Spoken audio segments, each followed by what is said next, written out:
Во Владикавказе прошло торжественное мероприятие – вековой юбилей Северо-Остинского института гуманитарно-социальных исследований имени Васу Абаева.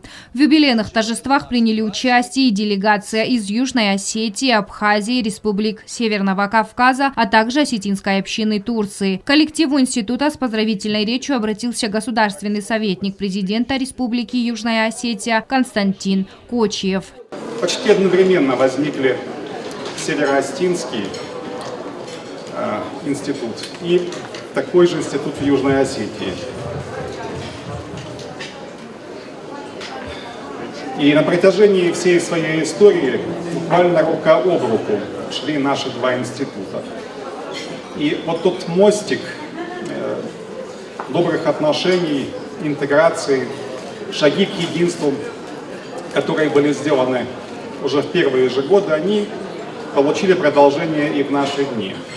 Он также зачитал приветственное послание президента Республики Южная Осетия Анатолия Бибилова. Президент выразил уверенность, что, сохраняя свои давние традиции и связи времен и поколений в сочетании с открытостью для новых идей и направлений, Северо-Остинский институт гуманитарно-социальных исследований будет и в дальнейшем оставаться одним из ведущих национальных центров научной мысли, внося вклад в развитие осетинской науки и культуры. Северо-Остинский институт гуманитарных и социальных исследований, сохраняя свои давние традиции, связь времен и поколений, в сочетании с открытостью для новых идей и направлений, будет и впредь оставаться одним из ведущих национальных центров научной мысли, внося вклад в развитие осетинской науки и культуры.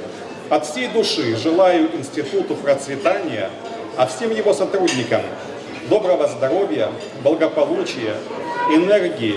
От имени президента Республики Южная Осетия Анатолия Бибилова Константин Кочиев также вручил государственные награды Республики Южная Осетия. В частности, указом главы Юго-Остинского государства орденом почета была награждена директор Северо-Остинского института гуманитарно-социальных исследований, доктор исторических наук, профессор Залина Канукова. Почетное звание «Заслуженный работник Высшей школы Южной Осетии» присуждено заведующему отделом этнологии Северо-Остинского института гуманитарно-социальных исследований, доктору исторических наук, профессору Людвигу Чибирову.